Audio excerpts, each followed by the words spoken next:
जमीन के अंदर रहने वाली को मिला 4 बिल्डिंग वाला ससुराल। गौरिका अपनी छोटी बहन अर्चना के साथ गंदे कपड़े पहने एक झोले में बाथरूम और टॉयलेट क्लीन करने वाला ब्रश और हार्पिक लिए शहर की सबसे posh colony billion dollars arcades की ऊंची ऊंची बिल्डिंग्स और आलीशान बंगलोस और विलास देखती हुई वहां की सबसे ऊंची बिल्डिंग स्काई हाई की तरफ चली जा रही थी। दीदी, जब इस शहर में इतने बड़े बड़े घर हैं और इतनी ऊंची ऊंची बिल्डिंग्स हैं, तो फिर हम जमीन के अंदर छोटी सी झोपड़ी बनाकर क्यों रहते हैं? छुटकी, तू ना ये सब बातें समझने के लिए अभी बहुत छोटी है। जब तू बड़ी और समझदार हो जाएगी तब मैं तुझे सब समझाऊंगी। दोनों बहनें बातें करते हुए स्काई हाई की बिल्डिंग तक पहुंच जाती हैं। वो दोनों जैसे ही पार्किंग से होती हुई बिल्डिंग के लिफ्ट के पास पहुंचकर लिफ्ट का बटन दबाने ही वाली होती हैं, तभी उनके पास कोट पैंट पहने सतीश भागा भागा आता है और ये लिफ्ट तुम्हारे जैसे लोगों के लिए नहीं है, सीढ़ियों से जाओ। हमें 15वीं मंजिल पर जाना है, सीढ़ियाँ चढ़कर थक जाएंगे। छुटकी, ऐसे हर किसी से जुबान नहीं लड़ाते। चलो हम सीढ़ियों से चलेंगे। गौरिका अपनी छोटी बहन के साथ सीढ़ियां चढ़ती हुई 15वीं मंजिल तक पहुंच जाती है, जहां सारिका और निमित अपने फ्लैट के दरवाजे पर खड़े उन्हीं का इंतजार कर रहे थे। आने में इतनी देर लगती है क्या? हम कब से तेरा इंतजार कर रहे थे। चल जल्दी से अंदर आओ और बाथरूम साफ कर। वो दोनों गौरिका और अर्चना को बाथरूम तक ले जाते हैं। दोनों बहनें बाथरूम में जाकर बाथरूम के फर्श और नल साफ करके हॉल में आती हैं, जहां सारिका और निमित सोफे पर बैठे हुए कोल्ड ड्रिंक पीती हैं। मेम साहब, बाथरूम साफ हो गया। अर्चना उन्हें कोल्ड ड्रिंक पीते हुए देखती है। दीदी, मुझे बहुत प्यास लगी है। सारिका टेबल पर रखा पानी का गिलास ले जाकर अर्चना के सामने रख देती है। अर्चना जैसे ही पानी का गिलास उठाने के लिए नीचे झुकती है, गौरिका उसका हाथ पकड़ लेती है। नहीं छुटकी, हम घर चलकर पानी पी लेंगे। सारिका से अपने काम के पैसे लेकर गौरिका अर्चना के साथ फ्लैट से बाहर निकलकर सीढ़ियां उतरती हुई बिल्डिंग से बाहर आ जाती है।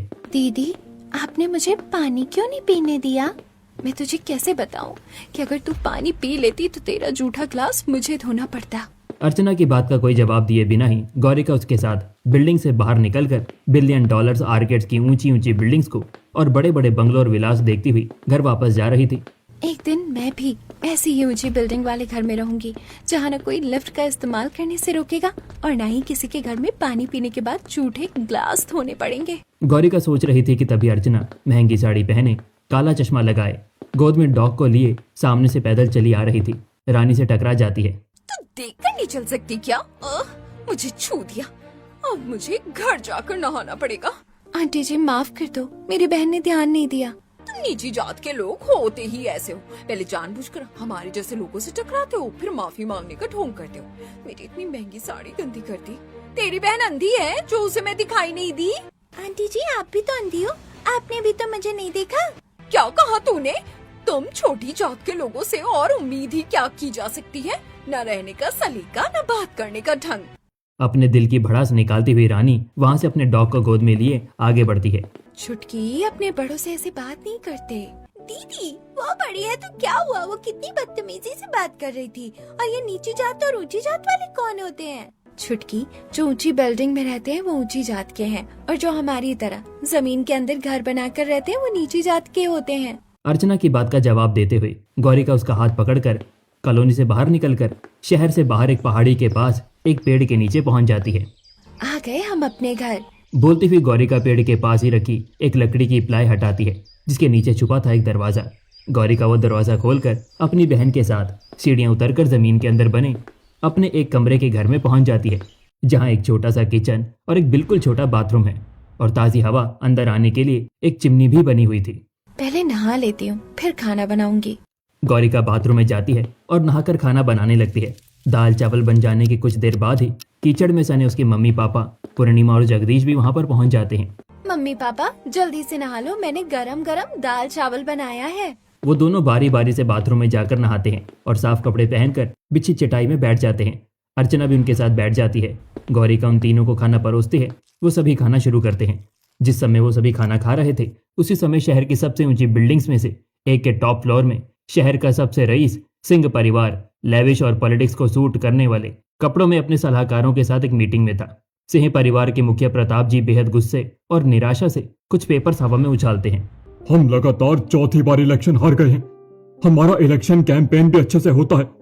हम लोगों के पास जाते हैं, उनकी समस्याएं सुनते हैं और सुलझाते भी हैं, लेकिन फिर भी लोग हमें नकार ही देते हैं। पता नहीं हमसे गलती कहाँ हो रही है। सर, मुझे लगता है कि हम लोगों से सही से कनेक्ट नहीं कर पा रहे हैं, क्योंकि हम अपनी तरह मतलब हाई क्लास लोगों से मिलते हैं या फिर मिडिल क्लास लोगों से मिलते हैं, और जो लोअर क्लास हैं उनसे दूरी बनाकर रखते हैं। सर, असली प्रॉब्लम हमारी कैंपेनिंग नहीं है, क्योंकि हाई क्लास सोसाइटी को बदलाव चाहिए नहीं। मिडिल क्लास बदलाव लाने के लिए कुछ करे, उसके पास इतना टाइम है नहीं, और जो एक्चुअली बदलाव लाना चाहते हैं उन तक हमारी कनेक्टिविटी ही नहीं है, मतलब लो क्लास। ठीक है, अब मैं यही करूंगा। मुझे किसी भी हाल में एक बार इलेक्शन तो जीतना ही है, क्योंकि हमारे पास सब कुछ है, दौलत है, शोहरत है, बस पावर नहीं है। पावर के लिए मैं सब कुछ करूंगा। निचले तबके लोगों से कनेक्ट होकर इलेक्शन जीतने के लिए राघव जी का पूरा परिवार, उनके सलाहकार और उन सभी नौकर उस दिन के बाद से अगले कई दिनों तक शहर के सबसे गरीब और पिछड़े इलाकों की बस्तियों में जा जाकर उनकी समस्याएं सुनते और उन्हें कपड़े और खाने पीने का सामान बांटते। तो वहीं दूसरी तरफ शहर के उस हिस्से में जहां अमीर लोगों के आशियाने थे, वहां गौरिका अपनी छोटी बहन अर्चना के साथ रोड पर फैले ड्रेनेज के गंदे पानी को साफ करके घर वापस लौट रही थी। आज तो हमारे कपड़े बहुत गंदे हो गए दीदी। शहर को साफ रखने के लिए खुद को गंदा करना पड़ता है छुटकी। अपने गंदे कपड़े को देखते हुए अर्चना गौरिका के साथ ऊंची ऊंची बिल्डिंग्स, बंगलोज और विलास के बीच से होती हुई घर की तरफ जा रही थी। तभी वो देखती है कि उन्हें देखकर घर के बाहर खेल रहे छोटे बच्चों को उनके माँ बाप घर के अंदर लेकर जा रहे थे। तब एक फुटबॉल आकर अर्चना के पैरों से टकराती है, जिसे लेने के लिए मोनू भागा हुआ उसके पास आता है। अर्चना फुटबॉल उठाकर उसे दे देती है। उसके हाथ में लगा कीचड़ फुटबॉल पर लग जाता है। फुटबॉल में लगा मोनू के पीछे भाग आ रहा उसका पापा विपिन देख लेता है। ये तूने क्या कर दिया? अपना कीचड़ बॉल पर लगा दिया और मेरे बेटे को छू भी लिया तूने। अब उसे अच्छे से साफ करना होगा, नहीं तो वो बीमार पड़ जाएगा। आखिर तुम नीची जाति के लोग कब समझोगे हम तुमसे दूर क्यों रहते हैं? बोलता हुआ विपिन मोनू से बॉल लेकर दूर फेंक देता है और मोनू को साथ लेकर वहां से चला जाता है।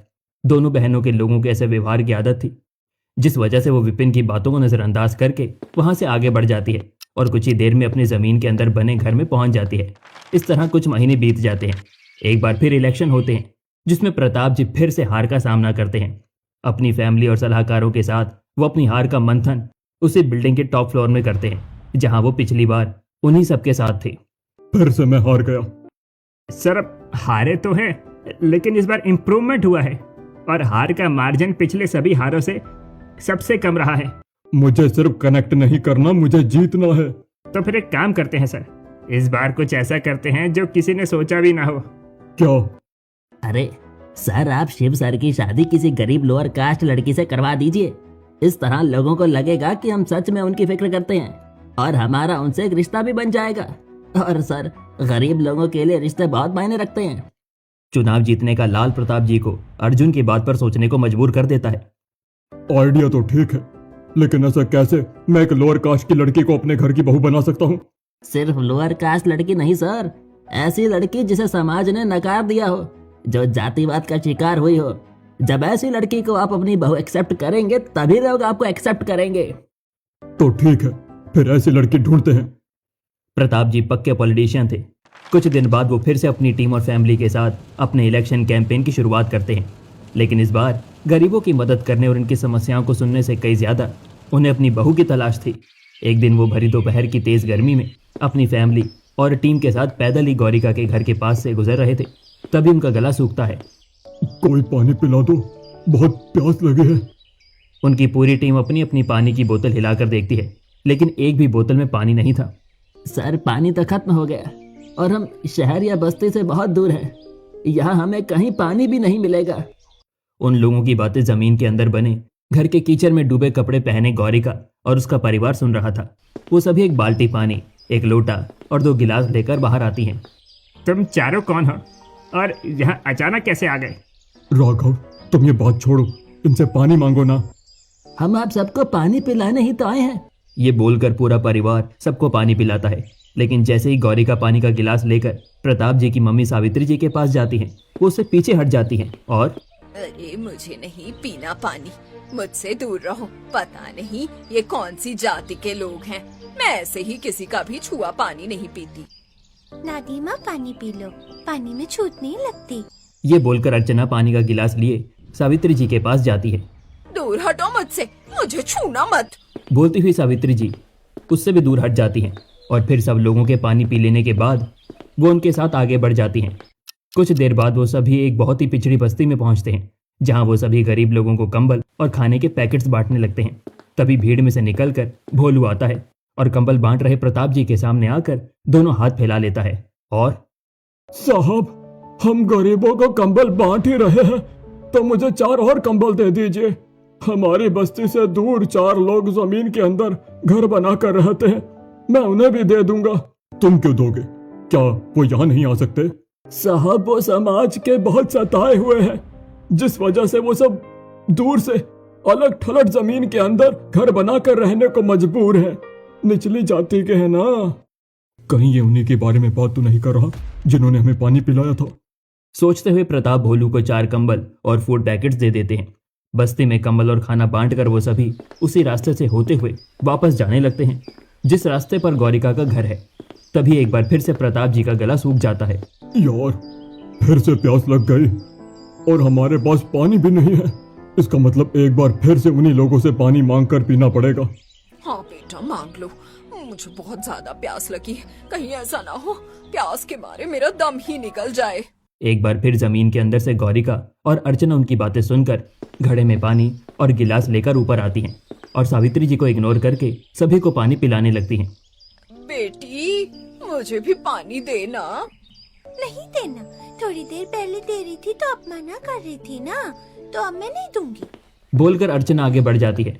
उसके बाद जब भी अर्चना और गौरिका पानी का गिलास लेकर सावित्री के पास से गुजरती हैं तो वो पानी के गिलास पर लपकती, लेकिन वो दोनों उन्हें ऐसे नज़रअंदाज कर रही थी जैसे वो वहाँ है ही नहीं। फिर आखिरकार वो अर्चना के हाथ से पानी का गिलास लेने में कामयाब हो ही जाती है और एक ही सांस में पानी गटक जाती है। अब जाके राहत मिली, एक गिलास पानी और दे दे। गौरिका घड़े में एक गिलास पानी निकालकर सावित्री जी को देती है और जब प्यास लगती है तो पानी दिखता है, पानी देने वाले का हाथ नहीं। पानी पीकर वो सभी वहां से चले जाते हैं। और फिर उसी दिन शहर की दूसरी सबसे ऊंची बिल्डिंग के टॉप फ्लोर पर शाम के समय राघव जी अपने पूरे परिवार के साथ रिलैक्सिंग चेयर पर बैठे हुए मॉकटेल का मजा ले रहे थे और उनके सभी सलाहकार और नौकर उनके पास खड़े थे। लगता है मुझे मेरे काम की लड़की मिल गई है। राघव, विनोद और अर्जुन राघव जी के पास आते हैं और तो फिर अब देर नहीं करनी चाहिए। सावित्री जी समझ गई थी कि राघव किस बारे में बात कर रहा है। नहीं नहीं, मैं अपने पोते की शादी एक निचली जाति की लड़की से नहीं करवा सकती। माँ, तुम भूल गई क्या उस दिन क्या डिसाइड हुआ था? और ये राजनीति है। राजनीति दिल से नहीं दिमाग से की जाती है। इस तरह प्रताप जी जमीन के अंदर रहने वाली गौरिका को अपनी बहू बनाने के लिए तैयार हो जाते हैं और अगले दिन सुबह सुबह ही अपने घर के नौकरों आरती और विजय के साथ उसके घर शगुन लेकर पहुंच जाते हैं। उस वक्त उसके मम्मी पापा झाड़ू लिए काम पर जाने के लिए घर से बाहर निकले ही थे। वैसे आप मुझे पहचान तो गए होंगे। जी जी बिल्कुल, आप वही हैं जिन्होंने हम निचले लोगों के हाथ का पानी पिया था। हाँ जी, मैं वही हूँ और आज आपसे आपकी बेटी का हाथ अपने बेटे के लिए मांगने के लिए आया हूँ। प्रताप जी की बात सुनकर जगदीश जोर जोर से हंसने लगता है। क्या क्या क्या हुआ? आप हंस क्यों रहे हैं? आपके मजाक पर हंसी आ गई जी। मैं मजाक नहीं कर रहा हूँ, सच कह रहा हूँ। मैं एक पॉलिटिशियन हूँ और समाज सुधारने का काम कर रहा हूँ और इसकी शुरुआत अपने घर से ही करना चाहता हूँ। इसलिए मैंने सोचा कि जिसे समाज ने नकार दिया है उसे ही अपनी बहू बनाऊं और समाज को एक संदेश दूं कि जब मेरे जैसे अमीर आदमी ऐसा कर सकते हैं तो सब कर सकते हैं। प्रताप जी की बात सुनकर जगदीश की हंसी खुशियों भरे आंसुओं में बदल जाती है और वो उनके सामने हाथ जोड़कर खड़े हो जाते हैं। जो समाज हम जैसे लोगों के साथ खड़ा होना भी पसंद नहीं करता, आप उन्हीं लोगों की लड़की को अपने घर की बहू बनाना चाहते हैं। सच में आप धन्य हैं। अगर आप सच कह रहे हैं तो मैं अपनी बेटी का हाथ आपके बेटे के हाथ में देने को तैयार हूँ। गौरिका को शगुन देकर प्रताप जी घर लौट आते हैं और अगले कुछ ही दिनों में बड़ी धूमधाम से गाजे बाजे के शोर शराबे और मीडिया की मौजूदगी में गौरिका को शिव से ब्याह कर ओपन रोल्स रॉयस में पूरे शहर का चक्कर लगाकर उसे अपने घर ले आते हैं, जो कि एक ऊंची बिल्डिंग थी। उस दौरान उस पर हेलीकॉप्टर से फूल बरसाए जा रहे थे। उनके वहां पहुंचते ही बैंड बजने लगते हैं और मीडिया की कवरेज शुरू हो जाती है। तभी प्रताप जी कार के पास आते हैं और कार का दरवाजा खोलते हैं। आओ बहू, अपने घर में पहला कदम रखकर घर को शुभ कर दो। गौरिका शिव के साथ कार से उतरती है और दरवाजे पर रखा कलश गिराकर गृह प्रवेश करती है, जहां शिव के सभी घर वाले और प्रताप जी के कुछ पॉलिटिशियन साथी मौजूद हैं। बहू, ये है तुम्हारा पूरा परिवार और ये है मेरे चारों साथी। इन्हें बताओ तुम्हें 4 बिल्डिंग्स वाला अपना ससुराल कैसे लगा? मैं बता नहीं सकती मुझे कैसा लग रहा है। मुझे यकीन ही नहीं हो रहा कि जमीन के अंदर रहने वाली को 4 बिल्डिंग वाला ससुराल मिला है। तुम्हें यकीन हो जाएगा बहू, जब तुम अपने ससुराल की सभी बिल्डिंग्स अच्छे से देखोगी। लेकिन फिलहाल अभी आराम करो। प्रताप जी अपनी फैमिली और साथियों से गौरिका का इंट्रोडक्शन करवाकर अपने कमरे में भेज देते हैं। कमरे में पहुंचते ही शिव बेड से एक कंबल और रजाई लेकर जमीन में बिस्तर लगा देता है। आप जमीन में किसके लिए बिस्तर लगा रहे हो जी? कहीं आप मुझे जमीन पर तो नहीं सुलाने वाले ना? नहीं, ये तुम्हारे लिए नहीं, मेरे लिए है। मैं यहाँ जमीन में सोऊंगा, तुम ऊपर बिस्तर में। इस बात से अनजान की 4 बिल्डिंग्स वाला ससुराल उसे क्यों मिला है, गौरिका खुशी खुशी शिव की बात मान लेती है। अगली सुबह वो उठकर आलीशान बाथरूम में जाती है और टब में बबल बाथ लेकर स्टाइलिश साड़ी पहनकर कमरे से बाहर निकलती है। अब मैं कहाँ जाऊँ? तभी उसे प्रताप जी देखते हैं और उसके पास आते हैं। बहू, तुम इतनी सुबह यहाँ क्या कर रही हो? जाओ अपने कमरे में। पापा जी, मुझे 4 बिल्डिंग्स देखनी है, मुझसे अब और सब्र नहीं हो रहा। प्रताप जी विजय और आरती को कॉल करके बुलाते हैं और आरती और विजय, तुम मेरी बहू को 4 बिल्डिंग्स दिखा दो। आइए मैम साहब, मेरे साथ। इसी बिल्डिंग से शुरुआत करते हैं। इस बिल्डिंग में आपका पूरा परिवार अलग अलग फ्लोर के अपने कमरों में रहता है। वो दोनों उसे उस फ्लोर की लिफ्ट तक ले जाते हैं। विजय लिफ्ट का बटन दबाता है। लिफ्ट का दरवाजा खुलते ही वो तीनों लिफ्ट के अंदर चले जाते हैं। बताओ, एक टाइम था जब मैं बिल्डिंग की लिफ्ट भी इस्तेमाल नहीं कर सकती थी, और आज नौकर मेरे लिए लिफ्ट का बटन दबा रहे हैं। क्या किस्मत है मेरी। लिफ्ट बिल्डिंग के टॉप फ्लोर पर जाकर रुकती है। वो तीनों लिफ्ट से बाहर निकलते हैं। Top floor roof top restaurant की तरह था, जहां अलग अलग डाइनिंग टेबल और चेयर रखी हुई थी। मैम साहब, ये है इस बिल्डिंग्स का स्पेशल रूफटॉप डाइनिंग हॉल। पूरा परिवार डिनर यहीं करता है। मैं छुटकी को भी बुलाऊंगी, फिर हम खुले आसमान के नीचे बैठकर खाना खाएंगे। रूफटॉप डाइनिंग हॉल दिखाकर वो दोनों गौरिका को अलग अलग फ्लोर्स में बने सुलोचना, प्रताप जी, सावित्री, काव्या और शिव के कमरे दिखाते हुए ग्राउंड फ्लोर के आलीशान हॉल में पहुंचते हैं। मैम साहब, इस बिल्डिंग के पहले 2 फ्लोर्स में किचन, डाइनिंग हॉल और हॉल है। उसके बाद अगले 2 फ्लोर्स हम नौकरों और मेहमानों के लिए हैं, जहाँ बहुत सारे रूम हैं। अगले 2 फ्लोर आपकी दादी सास के लिए हैं, जिसमें उनके कमरे और मंदिर बने हुए हैं। फिर अगले 2 में आपका कमरा, रेस्ट रूम और एंटरटेनमेंट रूम है। अगले 2 फ्लोर्स में आपके सास ससुर के कमरे हैं। टॉप फ्लोर हमने आपको सबसे पहले ही दिखा दिया था। कहाँ मैं जमीन के अंदर रहने वाली, और कहाँ इतनी बड़ी बिल्डिंग में रहने वाला मेरा ससुराल। बिल्डिंग्स के सभी फ्लोर देखने में काफी टाइम लग गया था। इस दौरान गौरिका को प्यास लगाई। मुझे बहुत प्यास लगी है। आरती किचन में जाकर कांच की गिलास में पानी लाकर गौरिका को देती है। एक वो समय था जब मैं किसी और के घर में जाकर पानी नहीं पी सकती थी, और आज इतनी बड़ी बिल्डिंग के नौकर मुझे पानी लाकर दे रहे हैं। सोचती हुई गौरिका पानी पीती है। तभी विजय अपनी घड़ी देखता है और ब्रेकफास्ट टाइम हो गया। आज ब्रेकफास्ट में इटालियन स्नैक्स है। मैम साहब, आइए हमारे साथ। वो दोनों उसे दूसरी बिल्डिंग्स के फर्स्ट फ्लोर में ले जाते हैं। वो फ्लोर इटालियन 7 स्टार होटल की तरह डेकोरेट था, जहां एक आलीशान इटालियन डाइनिंग टेबल रखी हुई थी, जिसके चारों तरफ लगी कुर्सियों में उसका पूरा परिवार बैठा था। गौरिका देखती है कि टेबल के पास रखी एक कुर्सी के दोनों तरफ बहुत ज्यादा गैप है। प्रताप जी गौरिका के पास आते हैं और बहू, तुम यहाँ बैठो। मैं अलग क्यों? बहू, तुम हमारे परिवार की नई सदस्य हो ना, तो तुम्हें सम्मान दिया जा रहा है। गौरिका को नहीं पता था कि वो उसका सम्मान नहीं बल्कि कुछ और ही है। अच्छा, ये बात है, तब तो मैं वहीं बैठूंगी। गौरिका उस अलग कुर्सी पर बैठ जाती है। तुषार, दीपेश, भोलू, रागिनी और निशा सबके साथ उसे भी Italian breakfast, cornetto, cappuccino, expresso, brioche, मारिटोजी, फेटे बिस्कोटे और बिस्कोटी सर्व करते हैं। गौरिका के समझ में नहीं आता कि ये सब क्या है और कैसे खाएं। बहू, क्या देख रही हो? खाना शुरू करो। ये क्या है? मैंने कभी ये सब देखा ही नहीं, तो खाऊं कैसे? बहू, ये इटालियन ब्रेकफास्ट है। रागिनी तुम्हें खाना सिखाएगी। रागिनी उसके पास आती है और उसे खाने का तरीका बताने लगती है। अभी और क्या देखना बाकी है? पहले लिफ्ट, फिर पानी और अब नाश्ता। ये हकीकत हो ही नहीं सकती। सोचती हुई गौरिका सभी लोगों के साथ नाश्ता करती है। नाश्ता करके सभी लोग वहां से चले जाते हैं। विजय और आरती गौरिका को उसी बिल्डिंग के सभी फ्लोर दिखाते हैं। उस बिल्डिंग के सभी 12 फ्लोर्स पर अलग अलग कंट्रीज के रेस्टोरेंट थे। बिल्डिंग्स के टॉप फ्लोर में बीच रेस्टोरेंट भी था। बिल्डिंग के टॉप में ये रेगिस्तान क्यों? ये रेगिस्तान नहीं है मेम साहब, ये भी एक रेस्टोरेंट है। ओह, तो ऊंची ऊंची बिल्डिंग में ऐसा होता है। ये तो कुछ भी नहीं। तीसरी बिल्डिंग में आपको दुनिया भर के सभी मौसमों का मजा एक ही साथ मिलेगा, वो भी बिना किसी परेशानी के। तीसरी बिल्डिंग वो दोनों गौरिका को अगले दिन दिखाते हैं, जिसके बाद एक फ्लोर में फॉरेस्ट, दूसरे में रेन और तीसरे में आइस थी। बाकी के 11 फ्लोर्स में शॉपिंग मॉल्स, ज्वेलरी शॉप्स और फुटवेयर शॉप्स थी। 3 बिल्डिंग्स देखने के बाद गौरिका जब उन दोनों के साथ चौथी बिल्डिंग में आती है। अब तुम दोनों मेरे पीछे रहो, मैं खुद देखूंगी चौथी बिल्डिंग में क्या है। वो बिल्डिंग्स उसके ससुराल की सबसे इंपॉर्टेंट बिल्डिंग थी, क्योंकि उसके 15वें फ्लोर पर अलग अलग मीटिंग रूम्स और हॉल थे, जहां पर पॉलिटिक्स से जुड़ी बातें होती थी। गौरिका खुद लिफ्ट का बटन दबाती है और उन दोनों के साथ लिफ्ट से टॉप फ्लोर पे पहुंच जाती है। वहां पहुंचकर वो एक दरवाजा खोलती है, जिसके अंदर अंधेरा था और एक डिस्प्ले ऑन थी, जिसमें उसका और पूरा परिवार का फोटो था। ये तो मेरा फोटो है। अंधेरे में उसका हाथ टेबल पर रखे चाय के कप पर लगता है और कप गिरकर टूट जाता है। तभी पूरे कमरे की लाइट ऑन होती है और वो वहां पर प्रताप जी, उनके सलाहकारों और सभी साथियों को देखती है। बहू, ये क्या किया तुमने? सॉरी पापा जी, गलती से हो गया, मैं अभी साफ करती हूँ। बोलकर गौरिका कप के टूटे हुए टुकड़े उठाने लगती है। तुम साफ क्यों कर रही हो? ये काम नौकरों का है। पापा जी, ये काम मैं पूरी जिंदगी करती आई हूँ।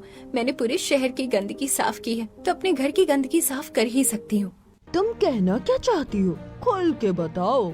मैं और मेरा पूरा परिवार सालों से शहर की गंदगी साफ करते आए हैं। वो गंदगी जो खुद को ऊंचा समझने वाले लोग फैलाते हैं और हमें नीचा दिखाते हैं। इसका मतलब तुम्हारे साथ भेदभाव किया है किसी ने?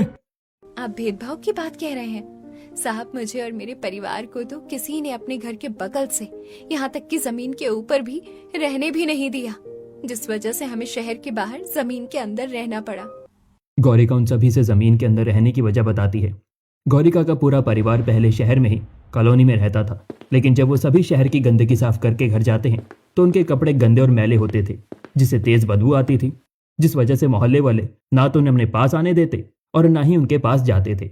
उल्टा उन्हें गंदी गंदी बातें कहते थे। तुम्हारा पूरा परिवार कितना गंदा है, कभी साफ सफाई से नहीं रहते हो, कितनी बदबू आती है तुमसे, तुम्हारी वजह से हम सभी परेशान रहते हैं। क्या करें भाई, शहर की गंदगी साफ करते करते हम मैले ही हो जाते हैं और वो गंदगी हमारी फैलाई हुई नहीं होती, तुम्हारे जैसे साफ सुथरे लोगों की फैलाई हुई ही होती है। अब हमारा तुम्हारे साथ रहना मुमकिन नहीं है। तुम्हारी वजह से हमारी कॉलोनी का नाम खराब हो रहा है। सिर्फ वही कॉलोनी नहीं, जगदीश जिस भी कॉलोनी में रहने जाता, वहां के लोग उसे और उसके पूरे परिवार को कुछ ही दिनों बाद भगा देते। आखिरकार हार मानकर उसने शहर के बाहर गड्ढा खोदकर जमीन के अंदर एक कमरा बनाया और पूरे परिवार के साथ उसी में रहने लगा। कमरे में मौजूद सभी लोगों ने ये बात बताते हुए गौरिका की आंखों में आंसू आ गए थे। हमने तो सिर्फ शहर को साफ रखने का काम किया, ऐसा करने में हमारा शरीर थोड़ा सा मैला क्या हुआ, खुद को ऊंचे दर्जे का समझने वालों ने हमें निचले दर्जे का कहकर हमें जमीन के अंदर रहने पर मजबूर कर दिया। वो तो भला हो मेरे ससुर जी का, जिन्होंने मुझ नीची जात की लड़की को अपनाया और अपनी बहू का दर्जा दिया। गौरिका को नहीं पता था कि मीटिंग्स की रिकॉर्डिंग हो रही थी और उसकी बात भी रिकॉर्डिंग्स हो गई हैं। सबके सामने अपने दिल की बात कह के गौरिका वहां से अपने कमरे में आ जाती है। कुछ ही दिनों बाद उसकी कही बात पूरे शहर में वायरल हो जाती है, जिस वजह से प्रताप जी के प्रति शहर के लोगों के दिल में सम्मान बढ़ जाता है और फिर इलेक्शन में सब उन्हीं को वोट करते हैं और आखिरकार प्रताप जी का इलेक्शन जीतने का सपना पूरा हो ही जाता है, जिसकी सक्सेस पार्टी वो अपने साथियों, फैमिली मेंबर्स, सलाहकारों और नौकरों के साथ पहली बिल्डिंग के रूफटॉप पर कर रहे होते हैं। आखिरकार मैं इलेक्शन जीत ही गया। तभी वहां गौरिका पहुंचती है और सब लोगों को पार्टी करता देख किस बात की खुशी मनाई जा रही है, मुझे भी तो बताओ। तभी वहां उसकी दादी सास सावित्री जी आती हैं और तुझे यहाँ किसने बुलाया? तू जा यहाँ से, तेरी नजर नहीं लगनी चाहिए। मैं इस घर की बहू हूँ, भला मेरी ही बुरी नजर अपने घर वालों को कैसे लगेगी? निचली जात की लड़की और इस घर की बहू, लगता है अब तुझे सच्चाई बतानी ही पड़ेगी। सावित्री जी इससे आगे कुछ बोल पाती, उससे पहले ही प्रताप जी उन्हें चुप करवा देते हैं। माँ, आज हम सब जिस जीत की खुशियां मना रहे हैं वो बहू के कारण ही संभव हो पाई है। बहू ने न सिर्फ शहर के लोगों के मन में हमारे लिए मान सम्मान पैदा किया, बल्कि मेरे मन में भी अपनी जगह बना ली है। ये तू क्या कह रहा है प्रताप? उस दिन गौरिका ने जो कुछ कहा प्रताप जी सभी से बताते हैं। हमारे जैसे लोग जो खुद साफ रहते हैं और साफ कपड़े पहनते हैं, ये भूल जाते हैं कि हम खुद को तो साफ रख लेते हैं, लेकिन शहर को गंदा भी करते हैं और उसी गंदगी को साफ करने में जिनके शरीर मैले होते हैं उन्हें निचले दर्जे का समझते हैं। प्रताप जी की बातें सुनकर सावित्री जी की सोच बदल जाती है। प्रताप, तूने मेरी आंखें खोल दी। अब से मैं कभी भी किसी को निचली जात का नहीं समझूंगी।